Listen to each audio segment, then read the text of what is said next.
Welcome, one and all, to another one of my live streams. Today's interesting and incandescent visitor is CoraLyn Turrentine. Shortly returned from a lovely trip, I should say, Yes. but not refreshed, more invigorated, ready to rock, up and atom, sparkling, like a firework, um, or something like that. Today, we're talking about time, which I maintain is an illusion, but still, only I only deal with what's instantly in front of me, what's in the short term future. I try and remember that there's stuff in the long term future. That's why I have schedules and such like. And I occasionally refer to the past. I try and avoid it, even though I kind of visually live in the late 1940s. But I find that constant reference to the past drags me back, and I end up spiraling down and not getting any work done. CoraLyn, what do you think about time? Well, I'm still sort of stuck on our last conversation where Okay. you shared that, time is running out and you've got to get things done before the time runs out. Yes, time is running out. And I said, I think that's a very European way of looking at looking at time. Well, look, we cannot avoid death or taxes. We have to face them up as realities that we have to deal with. We can't, as much as we want to pretend that we are supermen and women, and that we will last forever, and nothing can break us down. In actual fact, at some point, we will take our terminal breath, and that's not a negative. That means we need to fill all the bits of time that we've got in between it with amazing experiences, with talking to people, with exercising our little grey cells to come up with new concepts and ideas, to bring forth expressions of love, to initiate creativity of all types. Mm-hmm.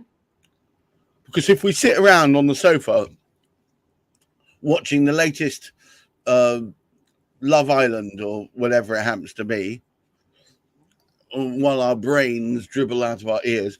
Well, if we keep on doing that, that's time we'll never get back. It's a thing that you can never control, and therefore you must, in my mind, fill it with stuff. Yes. And so it's interesting to hear you say that because I'm reflecting back to my university years. I studied sociology and anthropology. And there was a point at which we were just sort of going through, I'm not even sure what we were studying, but we sort of hit this period where we talked about how the UK sort of went through this period of enlightenment, and that a big part of that period of enlightenment included the idea that we've got to take what we have right now. We've got to reach our highest potential. We have to know all the things that we can know and see all the things that we can see, and go all the places that we can go. And this concept of constantly striving, right? And not necessarily to do everything, but to not sit around on our tuchus waiting for stuff to magically make itself known to us and then do something. We just got to do the thing. So here's the thing. So while the UK was sort of going through that period, and certainly having its influence in that same realm of thinking, I'm originally from Canada. I live in the US now. So certainly that same principle of thinking, it came to these lands as well, right? And but the thing is like, that's how they were thinking at that time, but everybody in the world wasn't thinking of time in that same way, right? Oh no, absolutely not. Yeah. So if we're not using time, if we're not sort of viewing time as this scarce resource that is running out, right? And to your point, fill it up, make the most of it. We're not going to have it for forever, so do all that we can with it. Then how else can we think about time, and how else can we use time and conceptualize it? Well, it just worries me. I speak to people, some of them my age. I'm in my late 50s. I'm 58 now, and and they're saying, like, when we get to 70, we're going to go and do this and we're going to do that. So what are you doing now? Well, I'm sitting in my garden and I'm watching the flowers grow because I want to wait till I get to 70 before I do those things. And I'm thinking to myself, you've got no control over circumstances that you've got no control of. I mean, it's, you know, it's all that thing about the known knowns, the unknown knowns, and the unknown unknowns, and everything that can come along and screw with your life is all within the unknown unknowns. You can't predict them. They just come along. The wheel falls off your car. Suddenly you find that you're stranded somewhere and your currency doesn't work anymore. Whatever it is. So you need to take advantage of the fact that you can do certain things. So there are cultures, right? There are cultures that would agree to take advantage of time, but not in the sense that it's something that is running out. But instead, this idea that there's always more of it.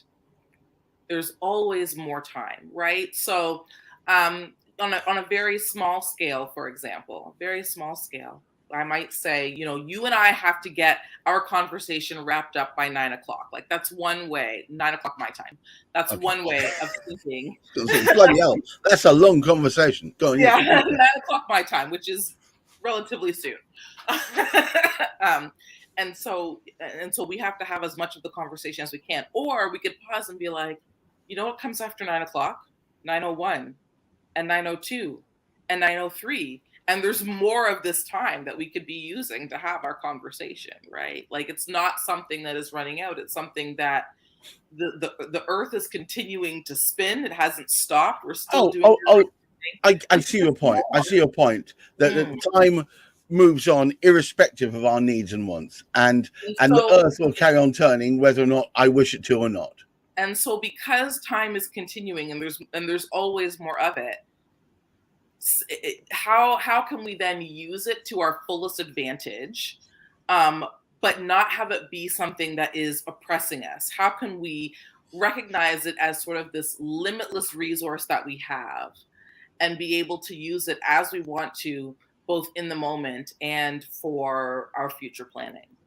So the way that this can look different, right? The way that this can look different is I'll give you an example, and this would probably frustrate you to no end. Oh gosh, okay, now I want you and I to go to one of these meetings that I'm about to talk about, just so I can see how frustrated you would get. So that's fine. That's a sweet thing. You're supposed to be my friend. Go on, carry on. I know, but there's also this sort of masochistic. Is that the right way to think of it? Anyway, so I think that's pure sadism. That way, right there. Go on, carry on. I was working with a group from Sierra Leone.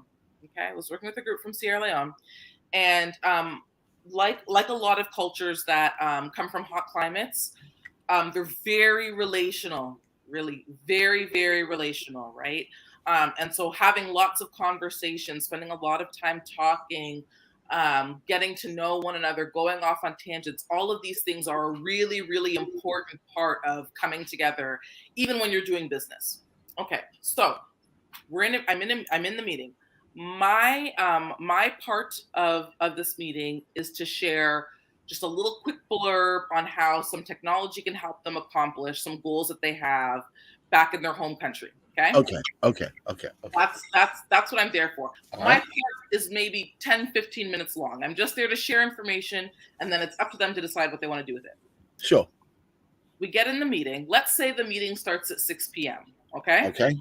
Meeting starts. Very early on in the meeting, somebody says something about, hey, it's almost Christmas time. Christmas time is coming up, and every year we do this Christmas party, and I'm not so sure we should do this Christmas party for the kids this year. I think we should just make it an adult party, but that's neither here nor there. I'm just saying that. This Christmas party was not on the agenda. No, I can almost sense where this is going, and yes, as predicted, I'm feeling really frustrated already. So now, but you know what? It struck a chord with somebody else in the group, and there's somebody else in the group says, "Hang on a moment. We've always given the Christmas party for the kids. We should do that thing. Let's discuss how we can incorporate both." And before you know it, it's completely derailed the original agenda. Not incorporate both, but certainly it struck a chord with someone. And granted, there are probably about 30 people in on this meeting. Okay, it's a very large board. And so, so sure enough, yes, it strikes a chord. So then somebody makes a comment, and then another person chimes in, and so now we're discussing it. The thing about their cultural context was that, and I don't even know if this is something that they recognize as an aspect of their way of leadership and their way of communication, but it's something that stood out very much to me as an outsider who's not from Sierra Leone, is the value of every single person's contribution. So even though this topic wasn't originally on the agenda, now it is on the agenda because somebody brought it up, and because everybody's thoughts and perspectives and contributions are very, very important. We now need to use the time. We have lots of it. We now need to use this time to make sure we address this very important thing that has now come up. Yeah, but I would say, please, can you address the chair? Chair, can we please add this as an addendum at the end of the meeting? Great. No, it's already been agreed upon. No, you can't. It's been brought up. It struck a chord with a couple of people. That is sufficient. Now it's on the agenda, and we're talking about it. Oh, it could be on the agenda, but it should be at the end, not now. Nope, it's now. It was brought up now. We're talking about it now. Oh, no. Because now this is where everyone's focus is. It's on this item, right? So I sat there for the next... Did you get frustrated? No, not at all. And I'll tell you why. I sat there for the next 2 hours. 2 hours? While one by one, every single person at that meeting, every member of the board, took as much time as they needed to explain what they thought about the Christmas party, whether or not they felt it should change, how they felt about the fact that people were talking about this topic, anything that was on their mind that was related to this Christmas party came out in that moment. And what was interesting to me, what was very interesting to me is the fact that there were some people who got to the point where they would say, I don't even know why we're talking about this right now. It's not on the agenda. But right. It's my turn to speak. I might as well say what I think. Exactly. And I'm gonna put my two penneth worth in there, even though we all know we shouldn't really be talking about this anyhow. But this is what we're talking about now because we have the time to do it, and we're all here, and so now this is how we're spending our time. I'm afraid this is my prescription to madness. Not how we're spending it, but how we're leveraging, right? And so for them, they're going, we have the time. We have time, right? There's more of it. Yes, we have other agenda items, but more time is coming. So since we have the time, let's go ahead and utilize the time to talk about this issue that has clearly struck a chord. So 2 hours later, they'd come to the agreement, all collectively, all of them together had come to the agreement that the Christmas party should remain a child's party just as they have always done it. So hang on a moment. Let's see if I can summarize. They spent 2 hours going round and round in circles. Everybody, no matter how idiotic, has managed to shove their hand up and talked about whatever, the ins and outs of a cat's arse. And they've actually gotten nowhere because what they've done is they've taken one step forward and then one step back. No, not at all. Not at all. If your biggest concern, I won't even say it's about efficiency because for there is none here. There is none here. For that construct, that was very efficient because here's what they did. They were able to use the time that they had to talk about something that was very, very pertinent for them. It was very, very important for them. You've made an assumption here. Which it was very pertinent for whoever brought it up and perhaps whoever it struck a chord with. And then everybody jumped on the bandwagon, not necessarily because it was pertinent to them. Because within that concept of time and within that culture, rushing through the agenda or getting through the agenda and accomplishing specific tasks does not take precedence over the people, the relationships, and the value of each person's contribution. That is the most important thing. It is the most important thing. It is the reason they have formed this board and why they have all come together. And how did it ever manage to get anything done? The number one, so think about this, the number one priority is making sure that they were able to come together as a community, and that each person could feel valued. That was the number one. That wasn't the purpose of that meeting. That purpose of that meeting was to inform and be informed. Wrong. The primary purpose was always to come together as community, to be in relationship with one another, and to value one another's contribution. That's what that meeting was for. That is what every meeting is for. That is what every meeting is for, regardless of what goes on the agenda. So if by the end of their time together, whenever that time wraps up, if they can say we maintained relationships and each person was valued and everybody was able to make their contribution, and I will tell you, even though it took a long time for them to determine that, you know what, as a matter of fact, we all agree we're going to keep the children's party as a children's party. There were a lot of people during the discussion who felt no, it should change, and had all sorts of ideas for why it should change. By the end of all of that discussion, they were all in 100% agreement that it was essential that the party remain for the children. They had a renewed sense of buy-in. Everybody was satisfied. The person who originally said, I don't think it should be for the children, agreed that that was what was in their best interest, right? So it was a discussion at some point in time, they were going to have to talk about this Christmas party.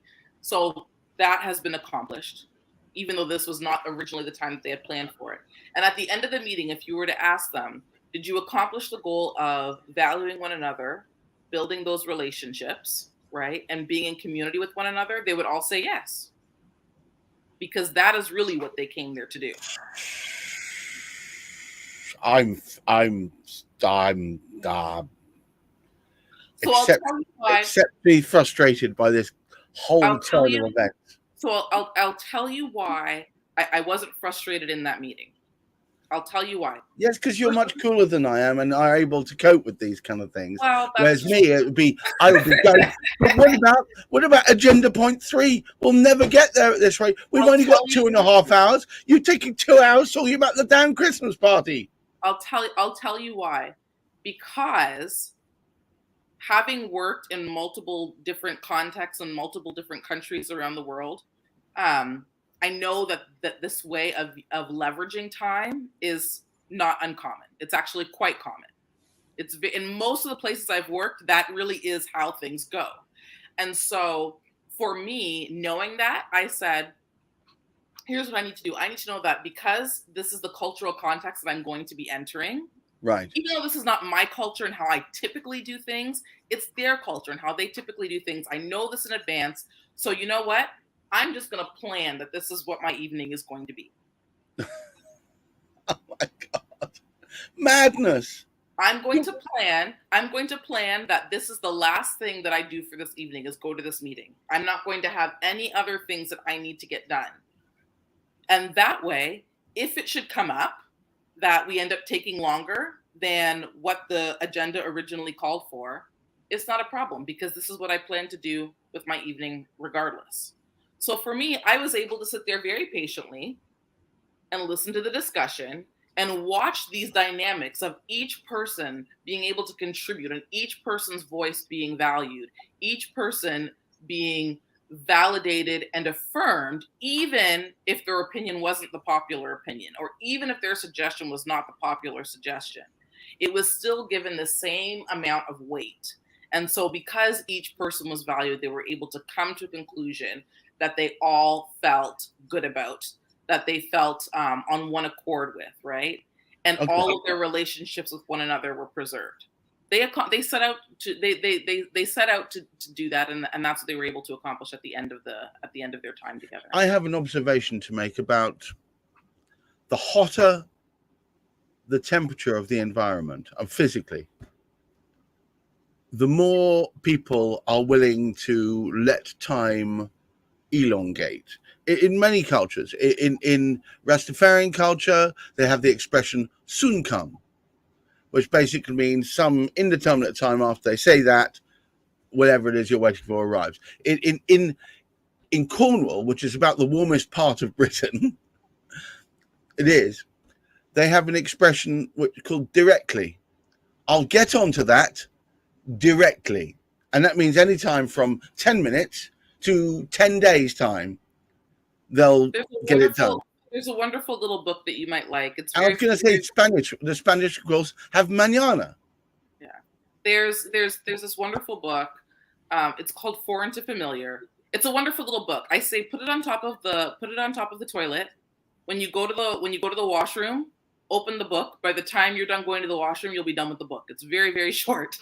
But it's called Foreign to Familiar, and it presents this idea of hot climate cultures and cold climate cultures.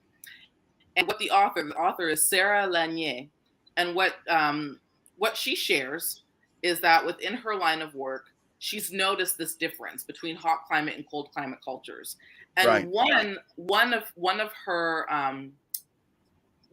the factors that she believes has contributed to the differences and how people view time in these areas is she looks back in history and she says, you know what, if you come from a hot climate where you can build all year round, you can do your agriculture all year round, you can travel all year round, it's not a problem, you can do anything, then time becomes something that is seen as something much broader, something that can be leveraged and something that you can always get to. And because there's more time, relationships really do get to become the most important thing. It's really about maintaining the relationship. Relationship trumps everything. If I have to be at work at 10 o'clock and on my way to work, somebody stops me and says, hey, can you come over and help me change my tire? And by the way, how's your family doing and all of that? Because relationships are the most important thing, I'm going to stop. We're going to chat. We're going to feel really good about it. And then maybe I get to work at, 10:10 and that's fine. Right? But in cold climate cultures, because there would be a winter, because there would be a time when you wouldn't be able to plant and you're not going to be able to harvest and you're not going to be able to get out there and travel, and you're really going to be sort of hunkered down for months at a time, then those warm seasons that you do have, the pressure is on to get as much accomplished as you can before that winter where productivity kind of shuts down, right? And noting that just based on where you are geographically and what your climate is, it is one of the contributing factors to how people view time, but also how they view what's important. And so what happens is within cold climate, some, not all, but some cold climate cultures become more task-oriented. I absolutely recognize the phenomena you're talking of. Absolutely recognize it. Becomes more task-oriented, right? And so then you have these differences, and not always, but generally speaking, you can kind of see these patterns in terms of a task-oriented culture versus a relationship-oriented culture. When I was working, what we need to do is wind up this talk because much as I'm enjoying it, time, as usual, has flown away with us, ironically. But what I would like to say is to you, CoraLyn, if you could summarize the points we're trying to pull together here, which is not just cultural differences, but also perhaps an approach to time that will give people the ability to be more resilient, because instead of fretting and worrying about time running out, perhaps they can see that the bucket is always ready to be full for more time. Well, here's what I'll say, and here's what I encourage. This is what I tell people, and what I encourage people to think about. You have your tasks, and everybody has tasks, and everybody has relationships. If you get through all of your tasks during the day, but you haven't built a meaningful relationship, then you've missed the mark.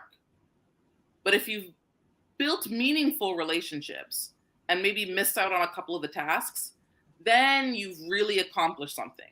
Because nothing changes because of tasks and programs. Everything is transformed by relationships, right? Right. Everything is transformed by relationships. So let that be our number one priority and pour ourselves into that. Yeah. That's very cool. So once again, CoraLyn, startlingly simple words of wisdom there, but I think everybody could take something out of that, especially me. Thank you once again.